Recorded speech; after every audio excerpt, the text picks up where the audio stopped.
You're listening to the world's smartest podcast network. When I go to Sacramento, I will pump up Sacramento.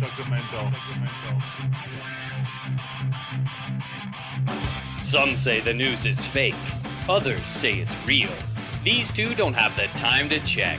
Instead, Turner Sparks and Michael Ira Kaplan turn to comics stationed around the globe to be their eyewitness reporters so that you can know what's really going on. This is Lost in America. All right, everybody, welcome to Lost in America, episode 280. My name's Turner Sparks. And I am Mike Kaplan. You can find me at turnersparks.com. Get my comedy album, Double Happiness. It will be coming out September 30th, 2022. But right now we're in August, and I just got a shipment of the CDs in. If you want a CD, I can sign it. I'll personalize it to you. I'll autograph it, send it to you now. So you'll get it a month before everybody else. Go to turnersparks.com to get that, or go to Turner Sparks to get it digitally. We request you get it on iTunes, and please buy it on iTunes. I don't care if you have Apple Music. That does nothing for me if you just listen to it. Buy it on iTunes, and that pushes me up the charts because the goal is to debut at #1 in America on the iTunes charts when it comes out on September 30th. Last time I debuted at #2 because Jim Gaffigan put an album out the same week. We're not letting that happen again. I don't care if he has an album out. We're going to #1. Gaffigan. Yeah. He's the enemy of the pod. You can find Kaplan at Cap in America on all social media platforms. Kaplan. Yes. How you doing? On the show today, we should say that you were still waiting on your microphone to come in. If anyone's been listening the last couple weeks, right? I'm still waiting. I check the mail every day. I go down to the guy downstairs, the mailman. I see him. I say, "You got my cord? You got my cord?" It's a microphone cord, but it's taken a long time, 2 or 3 weeks to come here. But we do say you have better headphones this time, so you have better audio. On the show today, we're talking about who else? It's sweeps week, so of course we're talking about Armenia. We need to boost our ratings. So we're going back to Armenia. We have our friend Narek Margaryan here. He will be joining us in just a minute. Of course, you all know Armenia as the country that sent us to #1. For the very first time, we printed shirts, we printed mugs. You can get that at lostinamericapod.com. If you subscribe to our Patreon channel, we give you, for $10 a month subscription, we will send you for free a shirt or a mug. It costs $20 to produce these things. So we're bad business people because we've had people subscribe for 1 month. We send them a shirt, then they unsubscribe, and then we're out $10. And we just went to #1 in Croatia. Thank you to our listeners in Croatia. So people are clamoring for new shirts. So this is the time to get in for the $10 thing because there could be new merch coming soon. So now we might send you these shirts plus the new shirts. The point is, if you really hate our podcast, if you want us to go out of business, buy it, subscribe to our Patreon. We'll send you a shirt and then unsubscribe. And then we'll lose all of our money very quickly. So either way, you win if you love us or you hate us. Patreon.com/Lost in America to do all that. For $5 a month, you get Kaplan and I doing our Live from the Bunker full throttle comedy podcast a few times a week. And for $20 a month, so $5 gets you the podcast, $10 gets you the shirt plus the podcast, $20 gets you your own advertisement once a month on this show. We will be reading one today from the great Dennis Owens at the 30-minute mark of this episode. So, and not only does he get the ad, he gets the shirt and he gets the show. He gets it all. Listen, the more you spend, the less we make. It's really good for you. So let's get today, Cap. We're talking about Armenia and their relationship with Russia. We came across an article that we said the only way we can really solve this is if we get Armenia's #1 comedian, Narek Margaryan, on the show to set the record straight. But from what we read, Armenia is in a tight spot because historically Russia has supported them in the region and specifically against the alliance of Azerbaijan and Turkey. So Azerbaijan has been at war with Armenia multiple times. They're countries that border each other. They've gone to war over border disputes over a number of things. And Turkey has always supported Azerbaijan. Therefore, Russia has supported Armenia. Now that Russia has gone to war with Ukraine, it's like, hey, what do we do? What side are we on? Yeah, it's the enemy is my friend kind of part of the world. And first off, I want to say I don't recognize Azerbaijan even exists as a country on this podcast. Good. So let's get that out of the way. But yeah, so we wanted to know. What a smooth way of sort of making me forget what I wanted to start with. So nice to see Mike. Wait, hold on. So all right, come on in. Wait, let me give you a proper introduction. $20 T-shirt with the correct map of Armenia. That is so great. Guess what T-shirt I am not wearing? The one you guys promised. Where is my T-shirt? Did it get lost in America? It's lost. Yes, we have supply chain issues. Is that the name of your podcast? Is that why you named it like that? Because you promised people T-shirts and then do not deliver? Here's the truth. The first time Americans have ever made a promise. Just hear me out. Here's the truth. Is me and the people of Afghanistan are waiting for America equal losers to deliver their promises. I mean, you leave this guy with this basic shirt and then those people with the Taliban. Yeah. Listen, I'm seeing a pattern here. We've been trying to send you this shirt for 20 years. It's not our fault you wouldn't accept it. Yeah. We sent to collect. No. Some people you just can't help, it's like, you don't want to. Let's set up and women. We don't want women wearing the shirt. No. The fourth time we're doing this podcast, either you're not wearing that shirt or somebody tattoos my address on his arm or something. I want to explain what happened here. What happened is I put out the podcast. I do all the editing. I do all the audio. I do all the video. I do all the design. I do everything. And the one task I gave to Kaplan was send that shirt to Narek Margaryan. And he said, no problem. It'll be done. And then blame the Jews. Blame the Jews. Exactly. He blames the Jew. What a classic pattern you're in. He doesn't even believe in God. What are we talking? He's not a real Jew. That's next week. You go and jump it. Oh yeah, right. I have. It's on my list of things to do. Now he went after your character. He now wants to destroy you ad hominem. This is the podcast. The truth is, I don't know how to mail things internationally. You got to fill out like that form. Customs form. I don't know how to do that. In November, we'll be most likely doing stand-up tour in America. I will personally come and mail it to myself. Will you be in New York? We'll just come up. I'll be in LA. We're still discussing New York. So can you mail to California? We can mail to LA though. We can do that for sure. Can two adult Americans mail to? You want two adult American? We will get you exactly what you want. I promise you 100%. Listen, I'm no longer trusting Cat. I'm taking every month. Every month you don't send me a T-shirt. It goes up one T-shirt. One T-shirt. All right, so it's two shirts. Yeah. It's two shirts. Yeah, in September it'll be 3.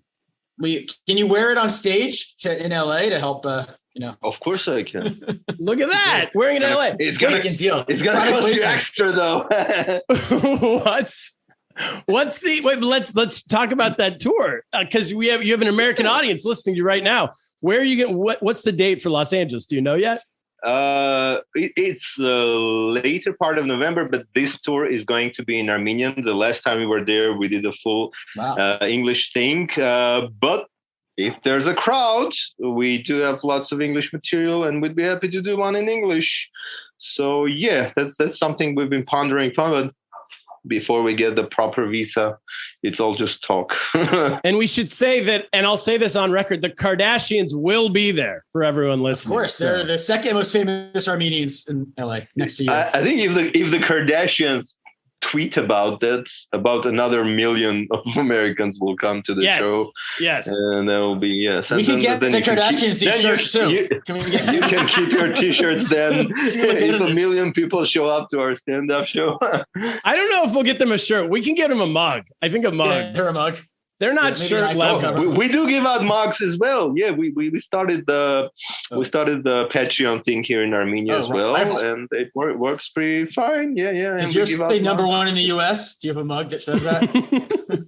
No. I can make one though. Yeah, with That's this, gonna we count want for it to something. have part of Mexico in the or part of Canada in the tip now. We're number one in Charensavan. Have you heard of Charensavan? It's at a province.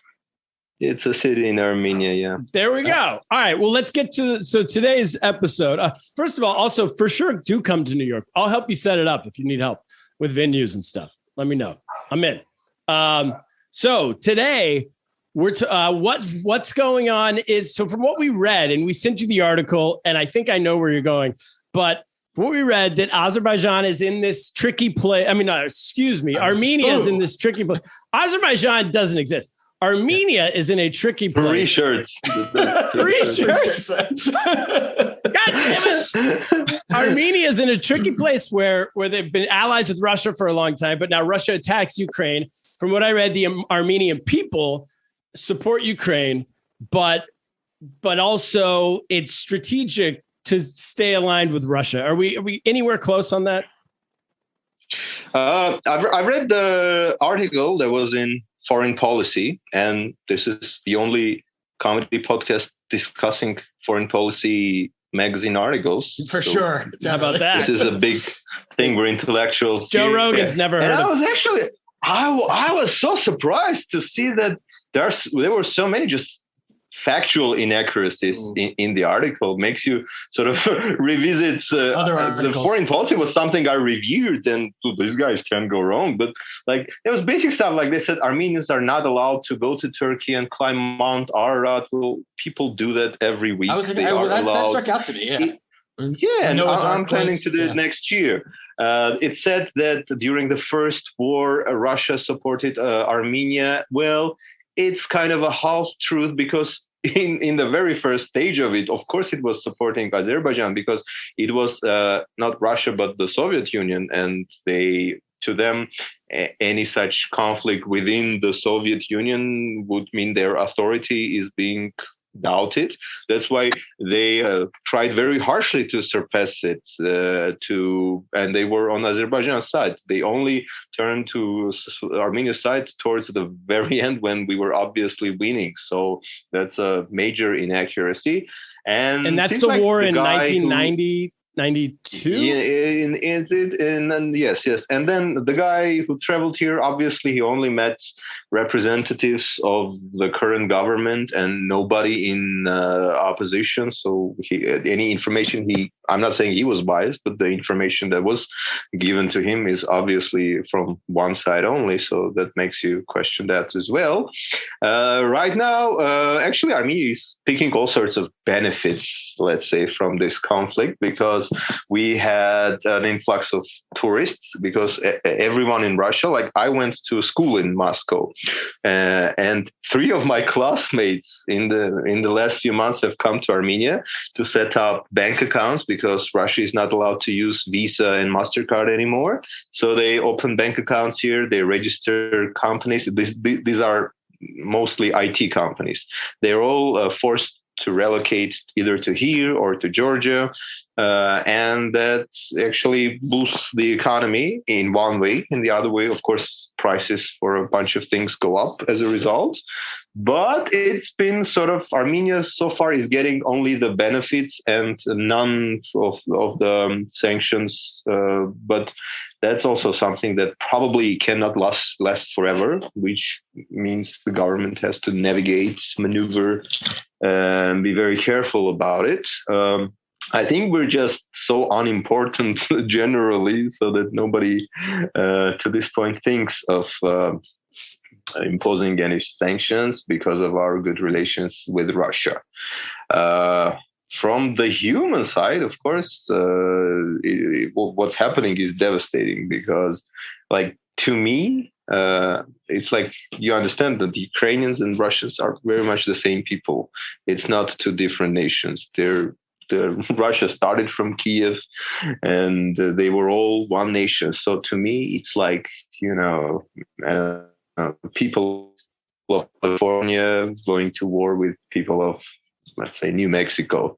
It's the same kind of war. It's like brotherly nations fighting against each other, and there's so much wrong with it. But I think you've had something similar during the Civil War. Anyway, I was like closely following what's going on for the first couple of weeks. And then there's been so much misinformation from both sides. It's impossible to understand what's going on. Either you have to dedicate 24 hours a day to reading both sides and then finding where that truth is in between, or just give up. And I'd be quite honest with you, I gave up. I don't follow it anymore because there's so much stressful things happening in Armenia. And I just don't have the spirit and the sort of emotional capacity to fathom what's going on in between Ukraine and Russia. So I won't be the best person to talk about it. No, well, we want to talk about it from Armenia's perspective, so that you are the right person to talk about it. But first, I want to ask, I didn't realize you went to college in Moscow. What did you study in Moscow? It wasn't college, it was school. It was like high school, which was sort of English magnet kind of school. And we had, like, besides the normal subjects, we had about 6-7 subjects that were in English. So we studied the UK and the USA more sort of in depth. And in case you're wondering how this guy speaks English so damn well, it's pretty good. Cool. Interesting to learn Russian. Did your parents? And I avoided that Russian accent somehow. Did your parents live there in Moscow at that time? Yeah. My father used to work there for about 6 years, so we lived there. And then once I graduated, I moved back to Armenia. What did your dad do in Moscow? He ran a travel agency. Wow. And was that seen as like a place to go for opportunity at that time, or why would you go to Moscow? Yeah, it did, because sort of Moscow in the 90s, it was the place where you can make it. And everyone who had the chance tried it at least. So yeah, we tried. My family tried it too. So we didn't become oligarchs or super rich, but it was okay. I mean, during the times in Armenia were very tough. Like for years, you get cutouts in electricity, no hot water, no heating. So, and there it was all different. And did you all learn Russian? Like, did your dad speak Russian? Your parents speak Russian? No, he spoke Russian because in the Soviet Union, everyone spoke Russian. And my dad is a professor of history, so he did. And I knew it too. I mean, I was pretty fluent even before that. But like Russian is my third language that I speak and consume, like books and stuff in. Yeah. It's so funny. We think of Armenia. I think in the United States, is it because of the Kardashians? I don't know, or because of the population in Los Angeles. But we think of Armenia as this country that's very close to the United States. Am I off on that? Yeah, it seems that way, right? Yeah. Because there's about 1 million Armenians in California. Just LA, the LA area. Yeah, just the LA area mostly. Yeah, and then some in New York, some in Washington, lots of Armenians in Seattle. So we're all over the place, and there's even more Armenians in Russia. So, and Putin once made a joke. He said, someone said that there are almost as many Armenians in Russia as in Armenia. And he said, are you sure? Almost as many? Maybe there's more. Yeah. That was his joke. And what that could be true. I mean, the Russian immigrants, because I also read that there's been somewhere between 20 to 60,000. I don't know what the exact number was. That seems like pretty wide. You know what we did? We did Russians coming to Armenia during the war. Yeah, we did a stand-up show in Russia with my colleague. Yeah.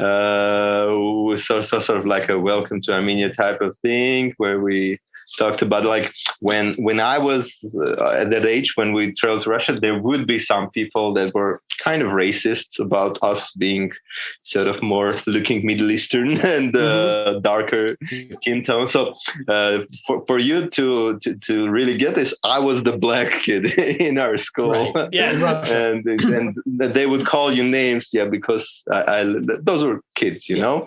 Let's cancel them.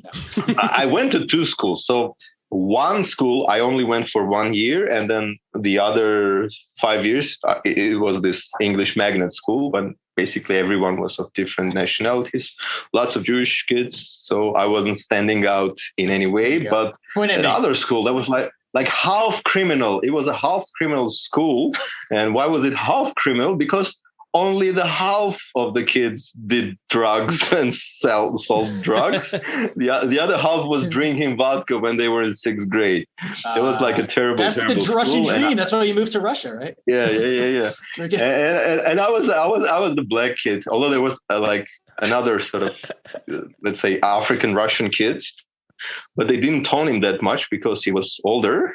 And I thought when they were taunting me, he would be the one to sort of protect me and stand in for me. Because Black Lives Matter. but he didn't. Anyway, I have some fun memories of that school too. So now with everyone coming here, our stand-up show was, no. Chickens are coming home to roost. Yeah. So they're escaping. There's some funny thing happening. Like people would up the rents up to 3-4 times, obviously. For the Russians? And then, for the Russians. And like the taxi driver from point A to point B would go like all the way around it. Oh, the scenic route. Classic people, scams. Taking opportunities. You think with GPS that wouldn't work anymore, but... Yeah. Is it so? These Russians that are coming in. Wait a minute. He mentioned UPS for some unknown reason. No, GPS. Service GPS. Okay. Yeah. I wanted to remind you that you did not send me the T-shirt. Oh no. You're a one-track mind. Yeah. Okay. 2 T-shirts. I take one out. Stick one down. So the Russians coming in, they're escaping Russia. Is that the word? Yeah. I guess. But they're also, are these like wealthier Russians? These aren't like poor immigrants at the border. These are wealthier Russians. They are more in IT. They most certainly disagree with the policy of their state. So everyone I met here is very much pro-Ukrainian and very much anti-Putin. They're just like when Misha left Belarus, it was the same thing. We, IT people were leaving Belarus and leaving Russia, all these companies to, find other work. Lots of companies. I mean, people are building new techno centers just as we speak to feed all the IT companies that came from Russia. So let me go through. Sorry, go ahead. No. I was going to say, let me go through some of the points, the specific points this article makes, and you can tell me one by one if this is true or not true. I think that might be a good way to do this. So the overriding idea was that Russia has protected Armenia or helped to protect Armenia against Turkey. Turkey sides with Azerbaijan, but Turkey is also part of NATO. So therefore, if NATO is on the side of Ukraine, Armenia cannot also be on the side of Ukraine because they're against Turkey and Turkey's in NATO. Does any of that add up? Yeah, that makes perfect sense. And I don't think neither Armenia should be on the side of Ukraine because, let's be honest, when we were at war with Azerbaijan, instead of taking a neutral stance, Ukraine was full-heartedly protecting Azerbaijan, praising the dictatorial regime of Ilham Aliyev, and sort of went out its ways to praise and support them for Ukraine's government for them using banned munitions, for them decapitating people, for them burning houses, for them using phosphorus bombs.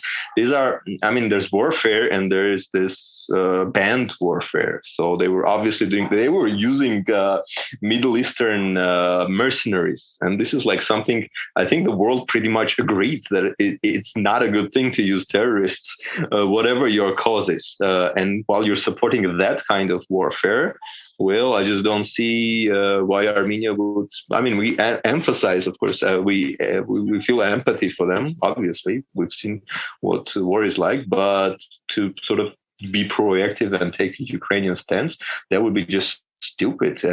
And then, of course, you're right that Armenia's defense system is very much relying on Russia, especially now that we have had this war just a couple of years ago. So obviously, our forces are not there, are not as. Russia is the one protecting borders with Azerbaijan, and we're very much reliant on them. So you cut out there for a second, but I understand you're talking about the war. When you're talking about Azerbaijan and the war, you're talking about the most recent one from 2 years ago, right? Or less. Yeah. Was it 2 years ago? So that makes sense that if Ukraine was not supporting you in a war 2 years, you're not talking about something 100 years ago. You're something that happened 2 years ago. No, this so happened if 2 Ukraine's years ago. supporting your enemy 2 years ago, it would be hard for you then to go support them. Was it Zelensky? Was he that president of Ukraine? Do you remember at that time? Or Yeah, was it of course, he was the president. He was the president at that time, and I think there was one case when their Ministry of Foreign Affairs even tweeted something that was like so biased and so like cheering for death that we made a big deal out of it on Twitter, and then they said, "Okay, we delete this tweet and we reprimand." So they went. It was just, I mean, obviously their interests align with them rather than ours. I understand that, but going out of your way to support that, there are many countries whose interests align with Turkey who didn't do that in such a manner. So that was something we should take into consideration. So basically, there are two defense systems in the world. There is NATO, and there is this Russian collective military thing that we're in. Right. So obviously, us going I don't think there's going to be a war, which is basically one country going against another anymore, because it's always these two defense systems fighting each other in one way or the other. So for us to go against it's like cutting the branch you're sitting on. That's stupid. And then Turkey as well.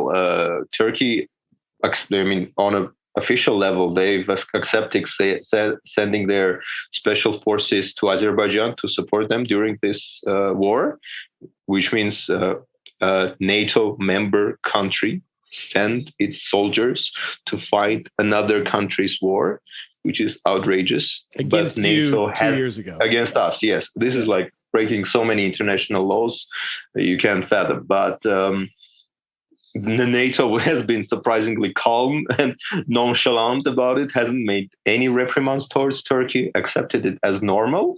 And I don't see why Armenia should be sort of looking in any way at NATO as a possible ally, because all they've done is covered the bad guy here. It's sort of the severest form of violation of international law, sending a NATO member's army to fight some war with somebody. Imagine France sending French soldiers to fight, I don't know, India.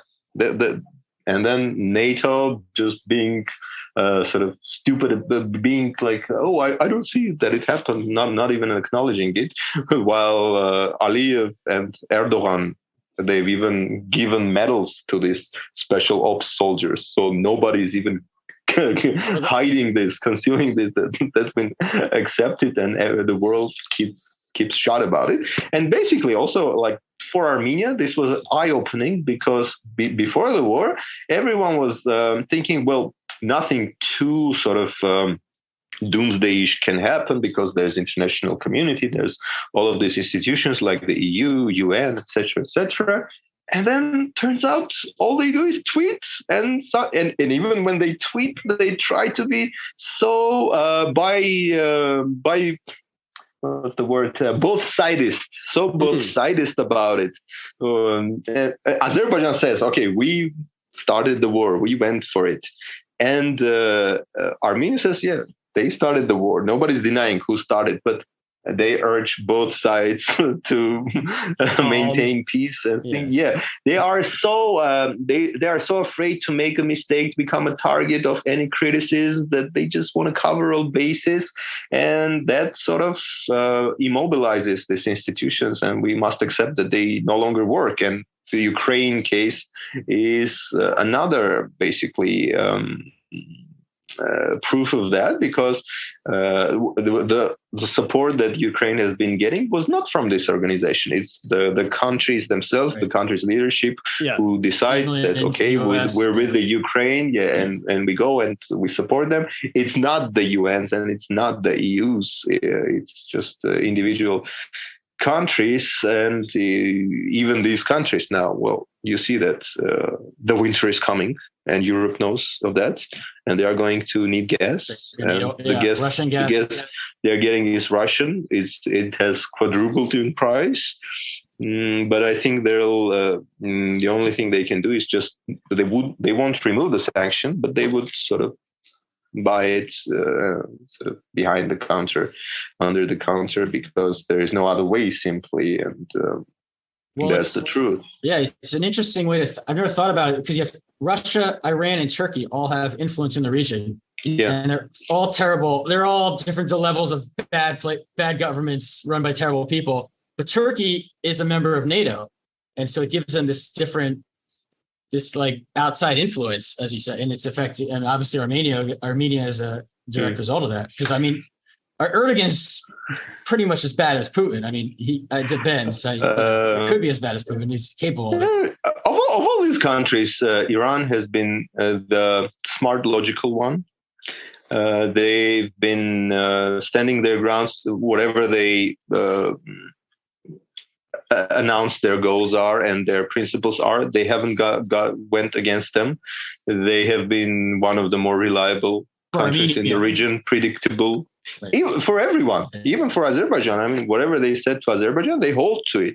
They do not change policies at whim. They need the money, though, for the sanctions, I guess. No, they're very adamant. Just recently, they said there will be no changes in the border with Armenia.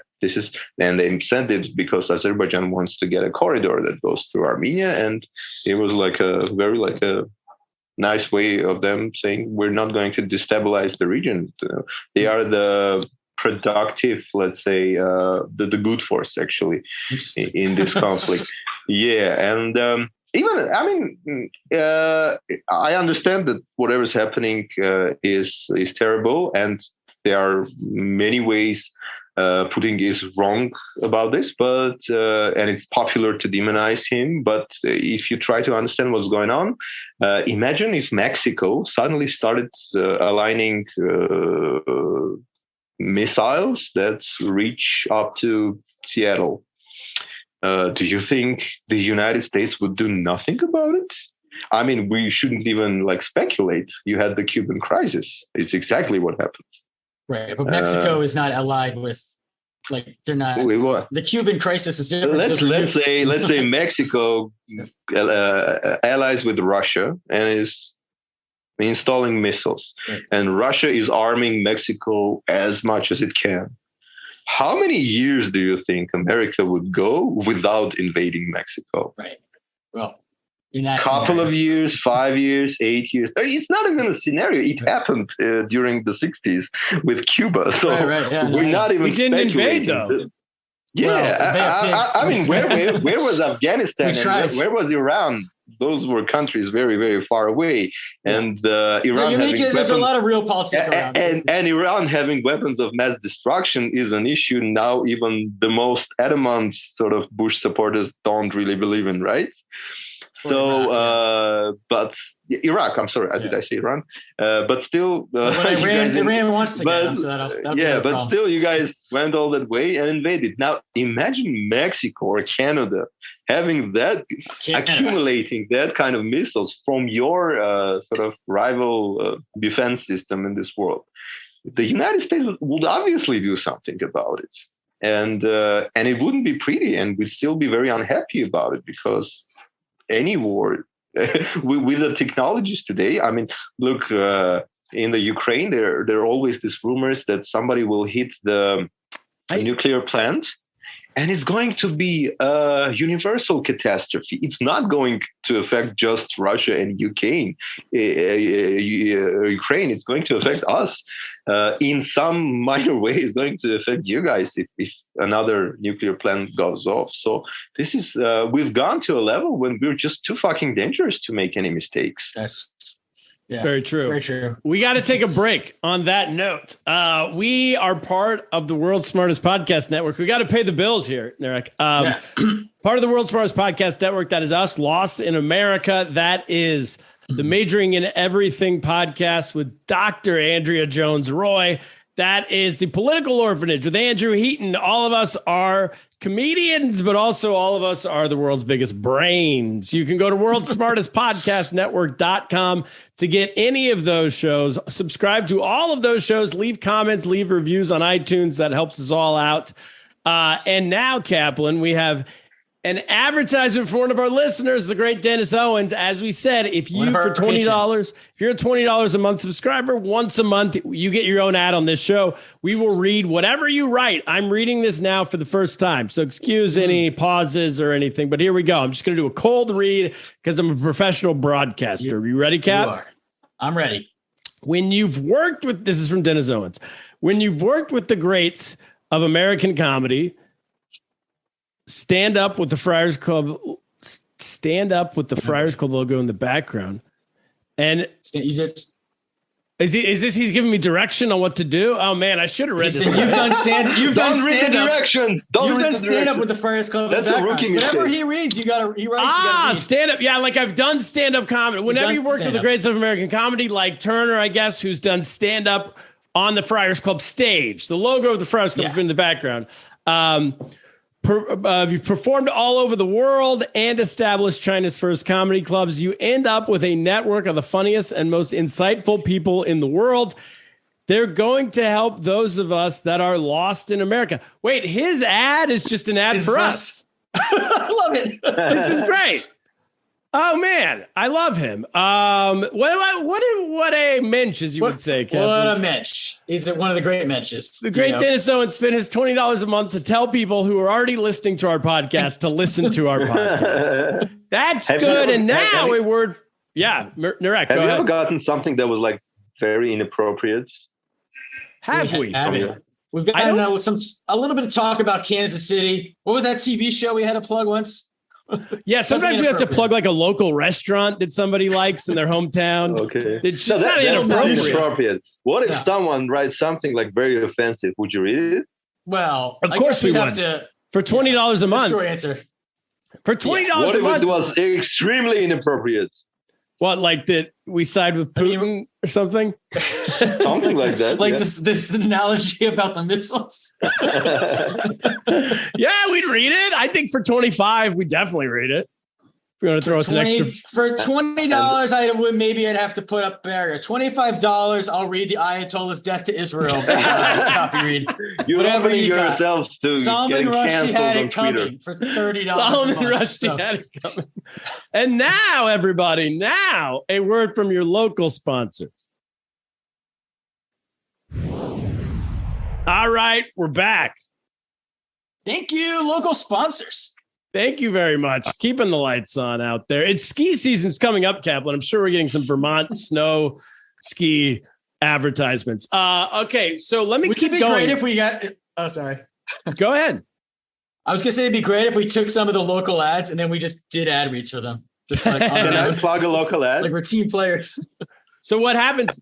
They drop in ads for wherever you are in the world. You'll get an ad. So if you listen to this, you'll get somebody in Armenia being like, "Come on down to my restaurant." Okay. Can I plug an ad? A local ad from Armenia? You want to plug someone? Yeah, plug something. Go ahead. I don't know what. Okay, well, Bon, Uncle Jora's place, the GNG. The GNG Cafe on Terian Street is the most delicious place in Europe. Delicious place. Ooh. Yes. What kind of food? GNG Cafe. Yeah. Armenian J&J, food? actually. J&J. Yes, Armenian. Homemade. As if your grandma just cooked it. As if Kim Kardashian's mom. What's her name? What's her name? What's her name? Is she known as a great cook? That's a dude, right? No, not Caitlyn Jenner. That's not her mom. Caitlyn Jenner. The lady with the shorter hair. Yeah. Yeah, the other Jenner. The Bruce one Jenner. that's not Armenian. As if Robert Kardashian's wife, whatever. Yeah, he cooked it up himself. His own family recipe. Something like that. All right, J&J. Yeah, go ahead. We keep that mark of an intellectual podcast. So we cited foreign policy, and we sincerely don't know who Kim Kardashian's mom is. That's basically very That's high. That's the type IQ. of brain I am. I'm like autistic. Yeah. I'm so I don't know. Who Kim We're up here. High level Asperger's, not know who Kim Kardashian's mom is. High level Asperger's. That's how unplugged we are from popular I culture. do know what she looks like. I can picture what she looks like, but I'm forgetting her name. So anyway. Every time I think of her name, I think of what the guy from the rock star's wife. What's Ozzy Osbourne's wife? Sharon. Sharon Osbourne. Osbourne. That's in my head the whole time. Sharon Osbourne. Yeah, brunette Sharon Osbourne. So what? Here's another thing that this article says that I want you can pontificate on is. So Russia has a military base in Armenia. Is that correct? Yes. Okay, and then also. Has supported the country through the Turkey, all that kind of stuff we've talked about. If sanctions, the US and the EU, the UK have heavy sanctions on Russia right now. If Russia somehow ends up losing this and gets weakened as a country, would that negatively affect Armenia? Yeah, I think it will. But I mean, what Russia is currently losing, it's things like, well, those are no, I'm wrong saying this, but these are very visible things like Coca-Cola and McDonald's. Oh yeah, Starbucks. And countries who lose that kind of thing, they tend to become more powerful militarily. Think North Korea. So maybe Russia becoming more powerful militarily is not the most terrible thing for us. But and there's many trade opportunities coming up, sort of like the stuff that Russia cannot import, we can import and then sell, I guess. You can bring them Big Macs across the border. But once it becomes like sort of a trend, I think some sanctions are bound to come to Armenia, which is going to suck because we barely manage the economy as it is, and there is no alternative for Armenia, really. I mean, just plain geographically, and no one's offering us to join the EU, no one's suggesting us to join NATO, so there really isn't another offer on the table. That's a good point. I didn't even thought of that. Is Belarus is getting sanctioned as well, I believe. Yeah, Belarus is the country that got sanctioned, but they don't. Armenia is Belarus. Yeah, but Belarus is an active participant. They gave a sort of room for the Russians to invade, and they said they can use use the border. So airspace. I think they're much more involved, and we really aren't, and we don't have. Armenia is not involved at all. An opinion. I also read that. By the way, we do get like protests supporting Ukraine. It's not a lot of people, maybe like 50 people, but these things happen in front of the Russian embassy. And it's just a part of, how things should be. We should also say that as your son comes up, your daughter, the headphones off of him. We should also say that. Oh, hello. Hello from America. Okay, so that the Spider-Man belongs to him. Yeah, I thought the Spider-Man in your background for audio listeners was yours, but so the first most famous New Yorker and the other two. Yeah, there it is. I like Spider-Man. Oh yeah, very cool. Spider-Man's great. New movie coming out. The guy who directed. I like Marvel's. Marvel. Mm-hmm. Amazing. See, look at that. America's spreading its wings. See, as pro-Russian as we may seem, we're very much under the Hollywood and American. We have the hearts and minds of the young. That's what's important. What's that? It's huggy wuggy. It's a terrible, horrible things you should not buy your children. It's his love. So kids learn English in Armenia, I guess. Yeah. We give him for special classes. He's only 6, but he's picking it up pretty fast because he watches all those Marvel movies and cartoons in English. So he's picking it up. And I have 10 Marvel's Lego Spider-Man. 10 Lego. Okay, Mark. Okay, and you have Spider-Man Legos? Hold on. Hey, when my son was 6, he spoke Russian. So. Wow, and you have Spider-Man Legos. And he doesn't speak Russian. Yeah. Hey! Take that, Putin. Amazing. So let me see where I left off here. What about this concept? It also said that Russia is a, well, actually, let's go back historically a little bit. The current prime minister of Armenia is not necessarily so friendly to Russia, right? Didn't he come up in a wave of protests that were kind of... I would very much disagree. Okay. See, the other, like the previous governments, they sort of tried to balance things with the West and Russia. Yeah. So we were one of the only countries in the regions to both be part of this Russia's customs union and then sign the European Partnership Agreement, which that article mentions. So that was like good diplomacy, balancing this thing out. But the current prime minister, he's basically so weak that he does everything either side dictates him to. So it has never been easier for Russians to get like a political decision here in Armenia as it is now. And of course, like previously, his views would be sort of very much pro-Western. So he would represent himself. But the day he got elected prime minister, he said, we will not change the course of our relationships with Russia. And while that sounded very reasonable at the time, it seems like whatever Russia wants to do, they don't even ask him anymore. And just having a weak president, the prime minister, despite of whose side he's on, is very bad for the country. And I think the same goes towards the Americans and the Europeans. It's just that they don't ask maybe for so many things, although the things he signed with Azerbaijan were very much negotiated by Europe and they are very much not in the interest of Armenia, but he went ahead and signed them. And now Europe is taking a more pro-Azerbaijani stance because winter is coming and Azerbaijan has gas. And just recently they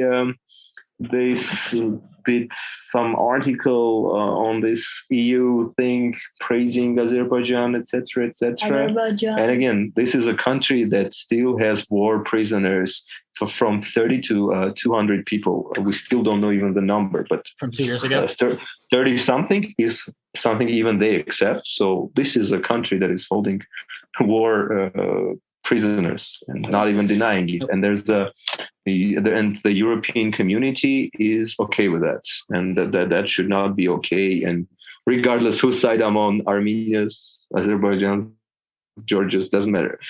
No European country should praise a country that is dictatorial, that holds war prisoners and has done war crimes. Yes. How is Armenia managed to stay relatively under the radar and I guess for all purposes neutral, because you're not really supporting anyone in this Ukraine war, the war in Ukraine. Mm-hmm. How have you managed to do it? Why hasn't Putin sucked in Armenia the way he sucked in Belarus? I guess Belarus. Yeah. I mean, what can we offer him? I don't think much. Our army is nowhere as it used to be. Our locations are not something strategically that they might need. And once again, we're just too small to matter. I think that's it. It's not the clever maneuvering of the government, because the second either decides us for something for him to do, I think it'll be delivered and it will be devastating. So for us to keep this sort of neutrality, it's also like, it's not just reasonable. I think it's also the only alternative, because anything else would be like you shooting yourself in your foot and not thinking of tomorrow. I mean, Armenia seems very good at sort of staying out of the crosshairs, because like with Iran, I was reading that, because the issue of if sanctions to Russia affects Armenia in the future, but we've done business with Iran through all their sanctions for years, and it hasn't affected. Does Armenia buy oil from both countries, or what else? No, we don't buy oil from Iran, and neither do we buy gas. So there's some trade, but basically just products of like daily use, some things like the potential is there's so much more potential with trade with Iran than we currently use. Interesting. What's the update on post the war with Azerbaijan? I know there was another like the ceasefire broke at some point, battle or something in the last year. There was a battle just a couple of weeks ago. What happens is that sort of Russian peacekeepers are standing on both sides of the border because their mission is, however the war ended 2 years ago, they're supposed to be keeping those exact borders. But that hasn't been the case. Azerbaijan has been trespassing and getting newer territories throughout these 2 years. And in some cases, Russia failed to stop them. And because they're sending their best fighters as a partner, it's not probably even that, because the fighters they send obviously are not from this base, but they're very hesitant to sort of. This is another thing when I'm saying that. Turn the light on. Turn it on. When I'm saying Russia basically gets whatever it wants from the current party, they can't even bring Russia to uphold the peace terms it composed. But Russia has written these terms of peace on who's doing what, the borders, etc., etc. It's kind of amazing that Russia is. Can I get a small break, guys? Just hold on, just one. No problem. Got it. Yell at the kid. He's got to control the house a little bit. It's kind of, and you're muted, Narek. I don't know if that's on purpose or not, but yeah, I got back. Oh, you're back. Okay, cool. It's kind of amazing that Russia is paying attention at all right now with all they have. I mean, they pretty much have their hands. Well, their influence, they want to maintain influence, right? So they need to, if they brokered a peace, they have to try to. What about comedy wise? To change the topic real quick, I guess you've been performing around Armenia since when? Since when post the coronavirus lockdown? So it's been a year or 2 years, or? Yeah. We've done some shows. We marked the 1000th episode of our TV show. Nice. And we did a stand-up thing about it. We did it live on stage, and we've done this Russian show for Russians, which we plan to repeat again. And one good thing also that came out of this is a bunch of comedians from Russia, stand-up comedians. Yep. Some of them Armenians. Actually, a lot of the comedians in Russia are Armenians. They came here and they opened the first comedy club. The real comedy club that works every day, has a new show every day. There have been attempts to do that, but now daily you can go and do your open mic, do your 5 minutes. So that's another good thing that came. And all the Russian comedians, they have no place to tour. So they go all around Russia. They come to Armenia. Some of the proceeds actually go to Ukraine from these shows. They go to Georgia, Turkey, sort of travel around the region and do shows, because for them to perform in Russia, it's not just unreasonably dangerous. Basically, what's the name of the comedy club? Locked for Ari Stand Up. Ari means come to stand up. ARTI. Yeah, sorry. ARI. What? ARI. ARI. Ari. And Ari. Yeah. So that's like one good thing that came out of this conflict. So you have better IT guys and you have better comedians now. You got more influence. I wouldn't say better. Not better, IT guys. more. Yeah. There's Armenian youth is now getting used to pretty Russian girls walking around the street. Oh, pretty Russian girls. Yeah, I would say better Armenian girls. Yeah. It's good. It'll lower the confidence of the Armenian girls a little bit to see all the Russian, which will make them more attainable. Armenian girls are pretty unsurpassable in their own way, but then it's nice for guys, to see others. They all look like Kim Kardashian, right? That's how I picture it. They look so much prettier than Kim Kardashian. Come on. Wow. Kim Kardashian here would be like a 6. So then these Russian girls come over and they lose their confidence then. Either way, Someone's losing their confidence. So it's good for, Kaplan's just trying to figure out who has low confidence. I'm just trying to figure out. Kaplan is just single man figuring out out there. should he come to Armenia or not. Maybe hand who needs a deliver that bachelor t-shirt. party in Armenia? And Arm Comedy is the name of the let's show. add it. Let's add it to your Patreon thing. So like for $5 you get this. For $10 you get a T-shirt. For $5,000 you get a trip to Armenia, round trip. Drinks on me. Drinks on you. And $5,000. Armenian girls. We'll take you to Armenia. You go with me and Kaplan and whoever puts up the $5,000. Well, we're like rock go. stars there, right? Like we walk around, people are gonna know us. Yeah. It's gonna be hard for us to walk down the street. Yeah, we're gonna need all to the 30 people who are listening to podcasts in general will be just mad about it. We're gonna have to wear disguises. And we're getting a Hard Rock Cafe opening in Yerevan. Oh my gosh, things are looking up. So that's another. Should we do a live pod from the Hard Rock Western Cafe? influence? It was a funny thing that happened in Russia. Now, so some guy bought out all the McDonald's locations, but they cannot call it McDonald's anymore. So they renamed it into something that's in a translation would be something like this: Tasty, and that's it. McDonald's is now called Tasty, and that's it. What more do you need? To the point. What do you need? Yeah. I don't know. And they basically have the same menu, but they cannot say like Big Mac anymore. McDonald's. Or Chicken McNugget. Yeah. Whack Arnold's. Yeah. From Pacific Starbucks, and Starbucks became Super Coffee or Star Coffee. I saw that. It's just because Star Stars. Coffee, and the logo changed to this Russian thing with a star on it. And one famous Russian rapper has bought it. And what about Little Caesars? I don't know. What is that now? They haven't had it, but and another thing like Coca-Cola, Arby's. I mean, you guys even don't go to Arby's. Why should the rest of the world? I'm only dissing at it because the Daily Show did. Kaplan used to work there. I made the Jamocha shakes. But Taco Bell was truly terrible. Taco Bell was the worst food I have ever tasted in my entire life. I love Taco Bell. Mexican pizza. And I've heard of it so much. I had such good expectations. And it sucked so bad. It's really bad.